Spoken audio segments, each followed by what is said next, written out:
glad you're still with us here on Morning at NTV. Let's enter the Tech-Note discussion where we are discussing decarbonization solutions to counter climate change and taking that particular discussion to universities, especially among the youth. The 6th Inter-University Challenge will bring together a host of individuals that are on the forefront of ensuring that mitigation and countering some of the adverse effects of climate change that the country is grappling with are brought to the fore, and effort is streamlined towards achieving specific goals towards ensuring that we go through the spectre of climate change. Just a preamble about where we stand. The Earth's climate is changing and the global climate is projected to continue to change over the century. The magnitude of change on that matter is that the next few decades will depend primarily on the amount of greenhouse, that's heat-trapping gases emitted globally, on the remaining uncertainty in the insensitivity of the climate across the globe with regard to those emissions. Now, that conversation is broad. It cannot be narrowed down, or rather it can be narrowed down to the specifics that Uganda go through, and the fact that youth who are at the forefront of production must be able to understand how that will affect them. With me right here is Fredrick Musiimenta, who is heading that particular summit and the challenge that will see a little bit of poetry brought into climate change. That's amazing, by the way. He'll be telling us exactly how it's going to play out. Good morning. Good morning, Chris. How are you? Good morning to our viewers. First, give us a preamble about the summit, the foundational force behind it, and what you will achieve anyway. Yeah, well, the summit, as we had indicated, is the 6th we are organizing. 6th? Yes, we've been doing that for the last 6 years for universities and about 8 for secondary schools.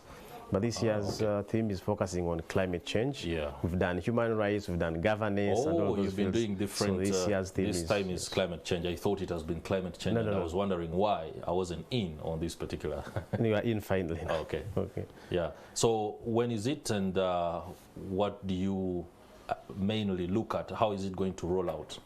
Well, it is starting tomorrow, that is the 6th, and we are going up to Friday, the 7th, whereby we'll have various students from different universities.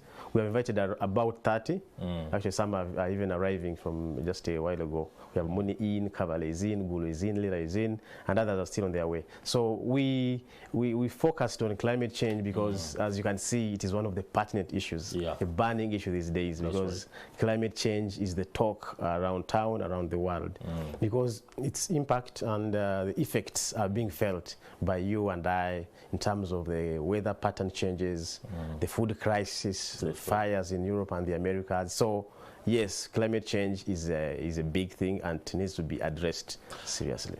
How should the youth factor themselves into this? Help us understand, or specifically them, how and what their role is in, first of all, mitigating the effects, but most importantly, the general knowledge and how they can go about business. Well, the first, how the youth can get in, first of all, let's say the students, is they can get in on 2 fronts. One, by participating in activities that are not agents of causes of climate change.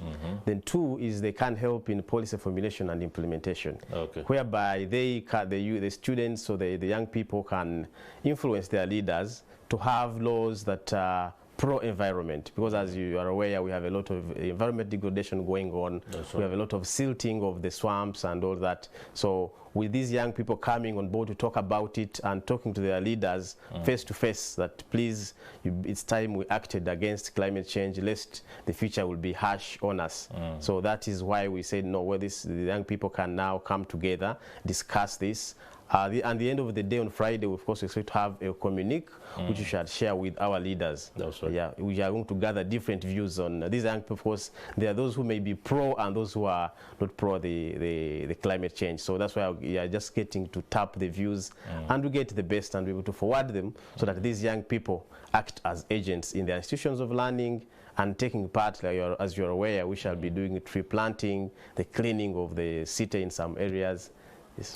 Okay, hope the politics does not overshadow the cause, because at the end of the day, right now we are facing a little bit of contentious matters with regard to oil and environmentalists and the whole climate change issue. But take us through the agents or activities that youth could be engaging in that either precipitate climate change, and also tell us those that could help combat. Well, most of the activities which are precipitating the climate change, where we have, like I've indicated, we have deforestation at its highest, and this has been brought about by overpopulation. That's because right. People don't have where to stay, they don't have food. So what they have done, they have cultivated all the swamps and the hills. So by them being told about the dangers, or even if they have to involve in activities in such areas, they have to do it with caution and with knowledge on how they should cultivate in the swamps or clearing the forests. You are aware that if you cut a tree, you're supposed to plant 10.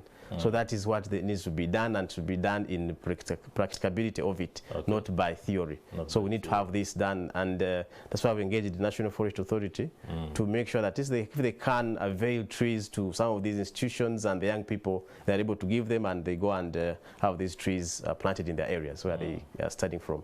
Okay. Yeah. Across the country, universities haven't been very, very aggressive when it comes to issues regarding the environment. They seem to be mired in the politics of the day and seeking perhaps funding and government aid. That kind of stifles their effort to be able to be leaders or players at the forefront. The summit, of course, does address some of those aspects, and we hope it can come through at the time in terms of achievements that will come forth. But let's be very specific. Yes, to those in the rural areas, the students, the youth, how does this relate to them? The activities they do, because at the end of the day, the ones that will be at the summit are the elite.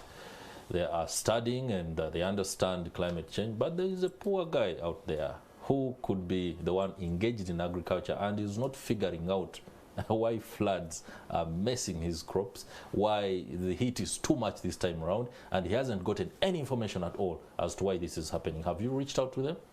Well, they're reaching out to these people in the rural areas.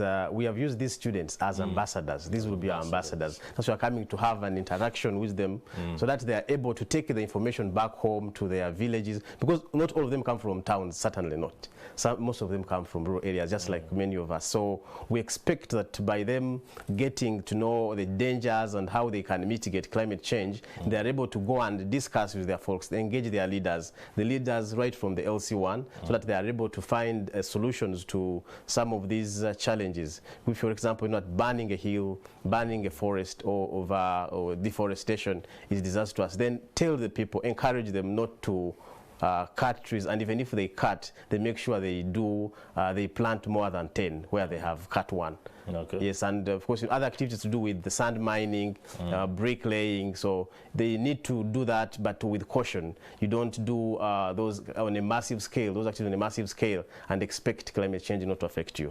So that's interesting. Yes. Bricklaying is widely practiced by youth across the country. Yes. And when you say they shouldn't do it at massive scale, people are looking to get these economies of scale when it comes to bricklaying and make a little bit more money. How are we going to harmonize the need to make some money and doing so in a sustainable way, so to speak? Yeah, it is unavoidable because the people have to lay the bricks. But what I said, on a massive scale, now this is why you need government intervention. There should be other alternative means to bricks. You are aware that plastics have been recycled and made into bricks. You've seen plastic houses even around town. So we can have those done. Then there's even, of course, bricks have to do with laying them and also having them put in a kiln and baked. So you can have other options. With machines, you're able to make blocks out of compressed soil. You don't need to burn. Yeah, so that can also be an alternative. And this has to do with government, whereby they need to have tax incentives, or they reduce on the taxes of such machines which are being brought. Then they have also the plastics, so that we have the plastics which are produced, they're able to be recycled in time, and we're able to use them for other purposes like construction and other uses. Okay, what's the criteria for invitation for some of these students and universities? There are universities that are kind of piloting projects that are educating about climate change, and there are those that aren't. I don't know how you have played it. Those that aren't are supposed to come and learn, and then those should come and teach. Are there demonstration or exhibition stalls that you have placed? Yes, we have them. We shall actually, they are supposed also set up by the end of today. And we have been working with this university for quite some good time. Oh, okay. And they are supposed to be flexible. They know that because they even don't know what they want to debate. They have a main theme, but when it comes to the D-Day, we just do randomly. So expect a student to be sharp and be able to reason and think beyond what they do in classrooms and be creative. So it will be spontaneous, some kind of motion. They have to discuss and present views to the people who will be there. And the exhibitors, of course, we brought on board are those who have made an impact in climate change mitigation. People have used plastics to make, they've been able to make some items used at home. That's like right. I've talked about. People are using them to construct houses and other many things. So plastics are as good. They are bad at the same time good in that once recycled very well, they can be used for other things. I've seen people with bags. Some people have made utensils to use home. So yes, such kind of innovations and exhibitions will be owned by the young people themselves. So they'll be able to see how others have done it so that they're able to borrow a leaf and be able to implement the same thing. Okay, as we enter the final bend of the discussion, allow me transition to the policy aspects, how engagement has been done between the different players in the sector and government. We seem to see a government that is slow on acting on policy rollout, especially when it comes to mitigating climate change, so much so that every disaster that we experience as a country, it is much related to climate change, but the response sometimes doesn't look like we know that it is related to climate change, so much so that we do not take care to ensure that these factors are constrained. Where are we in terms of engagement between the various stakeholders in the sector with government to come out with a very clear line that helps the country mitigate some of these effects? Yeah, the truth is these other partners and other players have indeed done their part. They have done the policy formulation and government is with it. So it's now up to government, up to us the people. to put pressure on government to make sure that they implement those policies to the letter. Kavera ban has not taken effect. You're aware we are still producing polythene bags, despite the ban being issued more than 10 years ago. So I think it is high time we had such policies implemented without fear or favor, and make sure that whoever is against the law catches up with them and they pay the price. But incidentally, you know how our system runs, and maybe I can say those may be weak, but even the weak ones should be at least implemented. But what you should know is that with climate change, if not checked, we are all in trouble, and we have seen the impact already. You've had the Kasese, you've had Mbale, and all that. So climate change is a one-way, it does not backtrack. All right, finally, just to ensure that we get the facts right, where is the summit going to happen? When is it starting? And then people should know a lot more. Well, they are starting tomorrow. The arrivals are today, though, at Chambogo University. Chambogo University is hosting the 6th event, and we expect the students to be in by morning. Those who are outside Kampala, they are arriving today, and those who are within the central region, some will stay nearby, some will commute. And we expect to have, of course, all the key players on, and we have that discussion. Then at the end of the day, have that communique, some sort of document to present to our leaders for possible implementation. And the partners, of course, have been able to make this happen and maybe mobilize students here and there, like Solidaridad. Then we have KCCF, which is on board. We have the Uganda Biodiversity Fund, the Chambogo University itself, and other people who have made this event. All right, Fredrick Musiimenta, one of the organizers of the 6th Summit on Climate Change that is bringing together university students from across the country in Chambogo. They are speaking to us and giving us insights. Let's now